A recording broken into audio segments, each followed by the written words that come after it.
तो hello everyone, कैसे हैं आप लोग। तो आज नया सेशन स्टार्ट करते हैं, घातांक एवं कड़ी। नया चैप्टर शुरू करते हैं। सबसे पहले समझेंगे घातांक क्या होता है। घातांक, इसको कैसे पहचानेंगे। मान लीजिए दिया हुआ है 3 की पावर 2, तो यहाँ पर जो ये है पावर, इसे घात कहते हैं, घातांक। ठीक है, तो हमारा 2 क्या हो गया, घातांक। अब इसको बात करते हैं करड़ी। इसको करड़ी लिखने के लिए कैसे करेंगे। इसकी करड़ी को ऐसे लिखा जाता है, रूट। इसको इसी को नहीं, अलग लेते हैं एग्जांपल। मान लीजिए दिया हुआ 3 की पावर 1/2। ठीक है, तो ये इसको हम तो वर्गमूल कहते हैं, वर्गमूल। स्क्वायर है इसलिए हम उसको वर्गमूल कहते हैं। अब इसको 1/2 को हम रूट में लिख सकते हैं। 1/2 को इस तरह फॉर्म में लिखना, स्क्वायर वर्गमूल को, इसे कहते हैं करड़ी। तो हमें 2 चीज़ समझ में आ गई, एक तो घातांक समझ में आ गई, फिर क्या, करड़ी। करड़ी क्या होता है ये समझ में आ गया। और यहाँ पर हम इसको ऐसे लिखते हैं, स्क्वायर रूट ऐसे लिखा जाता है। एक एग्जांपल लीजिए, मान लीजिए 3 की पावर है 1/3, तो इसको करड़ी की फॉर्म में कैसे लिखेंगे। इसको ये करड़ी लगाया, इसको करड़ी कहते हैं। फिर यहाँ पर 3, मतलब उसके घात में जो है 1/3 का 3 की घात है, ऐसे। अब मान लीजिए 3 की पावर 1/4 है, तो इसको करड़ी रूप में कैसे लिखेंगे, करड़ी 4 तो 3। ये इस तरह करड़ी फॉर्म में लिखे जाते हैं। अब इनके फार्मूला देख लेते हैं, फिर इसके बाद इन क्वेश्चन देखेंगे, तो क्वेश्चन से समझेंगे तो आपको ज़्यादा समझ में आएगा। तो चलिए इसको साफ कर देता हूँ। अब इसके फार्मूला देखेंगे। घातांक के प्रमुख उपयोगी फार्मूला, घातांक के सूत्र। ठीक है, इनको देखेंगे। पहला फार्मूला क्या होता है, मान लीजिए x की पावर a दिया हुआ है और इनटू में दिया है x की पावर b इनटू में x की पावर c। ठीक है, ऐसे करके दिया है। तो इसको घातांक, इन घातांकों को हम कैसे लिख सकते हैं, x की पावर ऐसे a plus b plus c। मान लीजिए और संख्या है तो और डॉट डॉट ऐसे कर सकते हैं, ऐसे लिख देंगे। तो ये हो गया पहला फार्मूला। सेकेंड फार्मूला क्या है, घातांकी भाग का। इसमें क्या होता है, मान लीजिए x की पावर m है और डिवाइडेड x की पावर n है, तो इसको कैसे लिख सकते हैं, x की पावर m, इसको नीचे भाग में लिख सकते हैं x की पावर n। फिर इसको और सॉल्व कर देते हैं, तो x की पावर m और इस पावर को माइनस में ले आते हैं, तो ये डायरेक्ट बन जाता है। एक फार्मूला ये भी है, इंपॉर्टेंट है, इसको याद रखिएगा। अगला फार्मूला देखते हैं। मान लीजिए घात की घात में दिया हुआ है, घात की घात का फार्मूला। इसमें कैसे दिए रहते हैं, सवाल कैसे दिए रहते हैं, इसमें दिए रहते हैं, मान लीजिए x है, फिर उसमें दिया है पावर m, फिर इसके अंदर पावर दिया हुआ है, इसके अंदर पावर n, फिर इसके अंदर ऐसे l, मान लीजिए ऐसे। तो उनको कैसे हम लिख सकते हैं, इस फार्मूला के हिसाब से, इसके फार्मूला के हिसाब से लिख सकते हैं x की power m into n into l, ऐसे लिख सकते हैं। नेक्स्ट फार्मूला देखते हैं, चौथा है गुणनफल की घात। गुणनफल की घात, इसमें कैसे दिए रहते हैं, इसमें दिया रहता है x, मान लीजिए x into Y into Z dot dot इसी तरह करके इंटू में दिए रहते हैं, और उसमें पावर दी रहती है, मान लीजिए a। ठीक है, इनको कैसे लिख सकते हैं, इनकी जो पावर है, घात है, उनको अलग अलग ऐसे करके इंटू में करके y की पावर a, z की पावर a, ऐसे लिख सकते हैं। तो ये गुणनफल की घात हो गई। अगला फार्मूला हो गया। नेक्स्ट फार्मूला देखते हैं, चौथा हो गया था, पांचवा देखते हैं, व्युत्क्रम का नियम। इसमें व्युत्क्रम का नियम जैसे लगाना। ठीक है, इसमें मान लीजिए एक सवाल दिया है x की पावर m है, तो इसको हम कैसे लिख सकते हैं, 1/x की पावर माइनस n। ये एक फार्मूला होता है। ठीक है, इसको भी याद रखिए, काफ़ी इंपॉर्टेंट है। मान लीजिए और दिया हुआ x की power n upon x upon Y, इसे मान लीजिए दिया हुआ x अपॉन वाई की पावर n, तो इसको कैसे लिख सकते हैं, x y अपॉन x कैसे लिख सकते हैं, y/x और इनटू में इस पावर को क्या कर देंगे, माइनस में। ठीक है, ऐसे लिख सकते हैं। ये भी दोनों सेम फॉर्मूला हैं। अगला देखते हैं छठवां फॉर्मूला,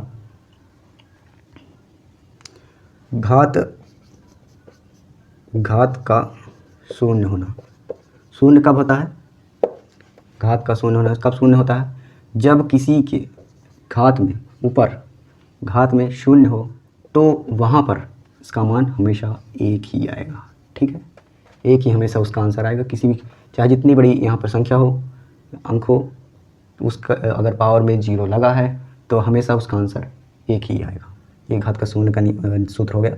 अब देखते हैं 7वां, से व्युत्क्रम का नियम कहते हैं।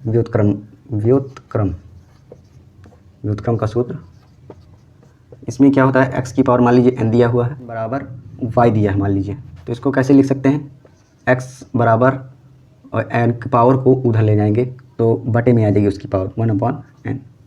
ठीक है, इसका भी यूज़ होता है, याद रखिएगा, इसका भी यूज़ हो जाता है कभी। 8वां लास्ट है, दिया हुआ है x की पावर m, फिर उसकी पावर में दिया हुआ है n, फिर उसकी पावर में दिया हुआ है l।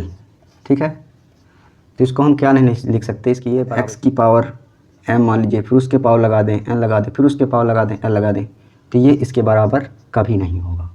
ये भी इंपॉर्टेंट है, इसको भी याद रखिएगा। तो कुल मिलाकर इतने फार्मूला होते हैं। अब इसके कुछ एग्जांपल देख लेते हैं, फिर उसके बाद इसको समाप्त करते हैं। फिर अगले पार्ट में आपको क्रम वाइज आपको इसकी सॉल्यूशन आपको मिलेगा। तो पहला पार्ट इसका शुरू करते हैं, स्टार्ट करते हैं। पहला पार्ट इसका पार्ट वाइज इसको समझते चलेंगे तो काफ़ी अच्छा रहेगा। तो चलिए एक एक पार्ट करके, इसके 4-5 पार्ट होते हैं। पहला पार्ट में देखते हैं घातांकों पर आधारित प्रश्न। घातांकों के आधारित प्रश्न किस प्रकार के बनते हैं और उनको कैसे सॉल्व करते हैं, इसको ट्रिक के साथ भी आपको बताऊंगा। तो चलिए क्वेश्चन से समझते हैं। पहला क्वेश्चन इस तरह दिया हुआ है, तो इसको कैसे सॉल्व करते हैं, इन दोनों को पहले डायरेक्ट गुणा कर देते हैं, 3 × 2, फिर एक लेते हैं, a लेते हैं और इसमें a लेते हैं। तो a की पावर फार्मूला से हमने समझा, इसका फार्मूला का यूज़ करेंगे यहाँ पर। तो यहाँ पर 3a की पावर जैसे 3 है और यहाँ पर 1 है, तो 3 + 1। बेस यहाँ पर a सेम है, बेस सेम होनी चाहिए, तभी ऊपर की पावर ऐड होगी। फिर इनटू में b की पावर कितनी है 2 और यहाँ पर b की पावर कितनी है 2, तो ये ऐड हो जाएंगी। फिर इनटू में c के देखते हैं, c की पावर 5 है और यहाँ पर क्या है 3, तो ऐसे इसको ऐड कर देते हैं। तो 3 दूना 6, इनटू में a की पावर क्या हो जाएगा, 3 1 4 हो जाएगा, और b में 2 2 4 इसमें भी हो जाएगा, जुड़ जाएंगे।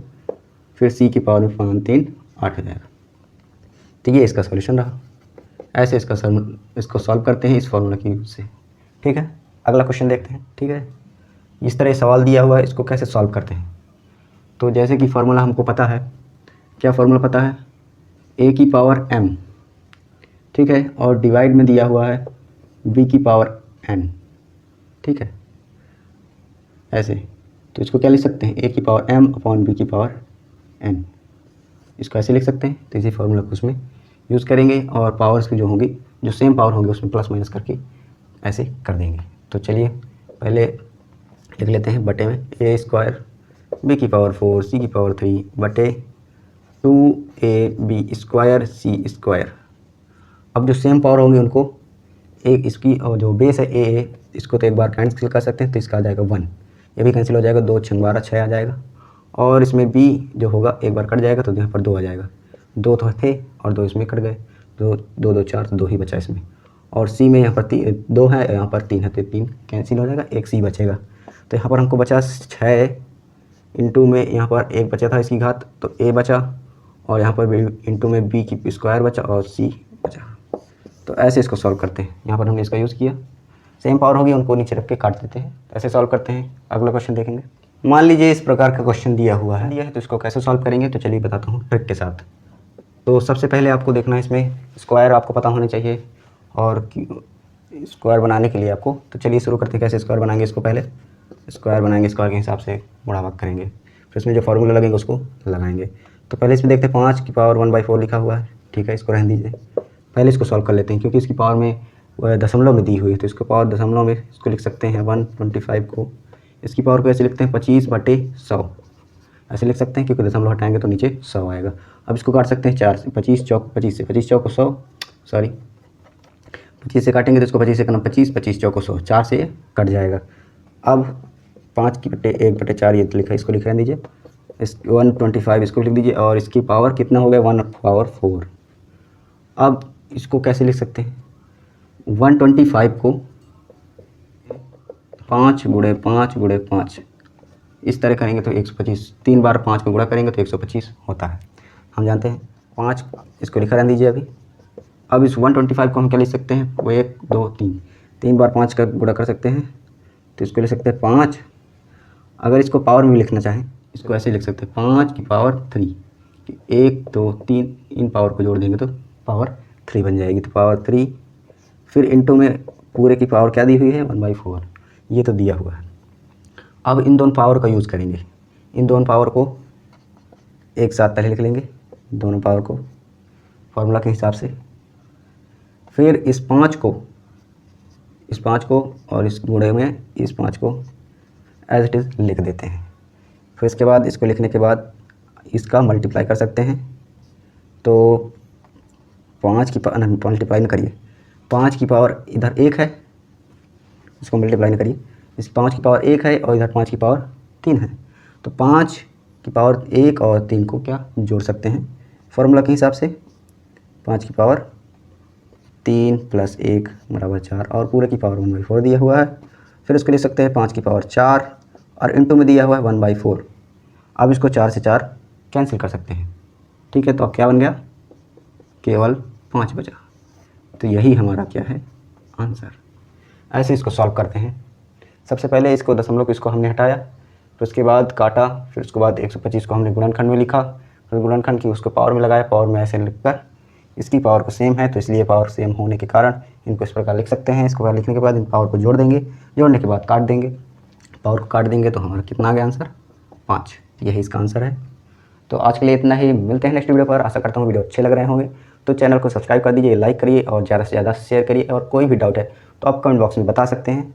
चलिए मिलते हैं नेक्स्ट वीडियो पर, इसका सेकंड पार्ट नेक्स्ट वीडियो पर देखेंगे।